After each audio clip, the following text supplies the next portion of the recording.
Bonsoir Jean-Rémy. Bonsoir Nathalie. Alors évidemment la Grèce à la une, et pour comprendre ce soir comment on en est arrivé là, revenons ensemble sur ce qu'on a déjà donné et ce qu'on a déjà réclamé à la Grèce. Oui, ça permettra peut-être de comprendre la situation politique et sociale dans le pays. Depuis le début de la crise de la dette, l'Europe et le FMI ont travaillé avec Athènes pour essayer de sortir le pays de la crise avec un objectif au passage très important, stabiliser l'ensemble de la zone euro. Il y a déjà eu plusieurs plans d'aide successifs, on s'en souvient, mai 2010, 110 milliards d'euros, mais ça ne suffisait pas. Alors l'été dernier, le FMI et l'Union européenne ont accordé une nouvelle aide, 109 milliards, mais bien, ça n'était pas assez pour sortir la Grèce de la crise. Alors la semaine dernière, le sommet de Bruxelles a acté de nouvelles aides de la part des banques, cette fois avec une proposition d'une annulation de 50% de la dette grecque, environ 100 milliards d'euros. Et puis d'autres plans sont prévus, on parle de 100 milliards à nouveau en 2014. Mais évidemment, vous pensez bien que les deux dernières aides sont pour l'instant des projets qui semblent actuellement en suspens avec ce référendum annoncé du côté d'Athènes.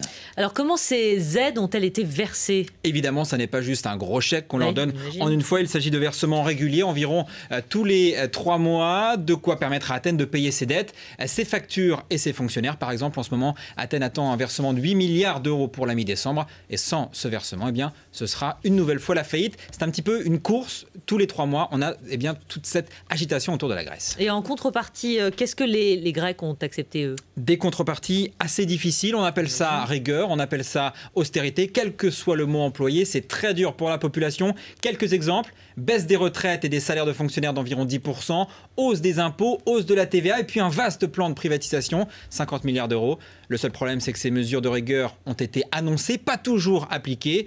Mais quoi qu'il en soit, cette rigueur, elle passe mal. Elle fait passer l'Europe d'ailleurs pour une machine à brimer les Grecs.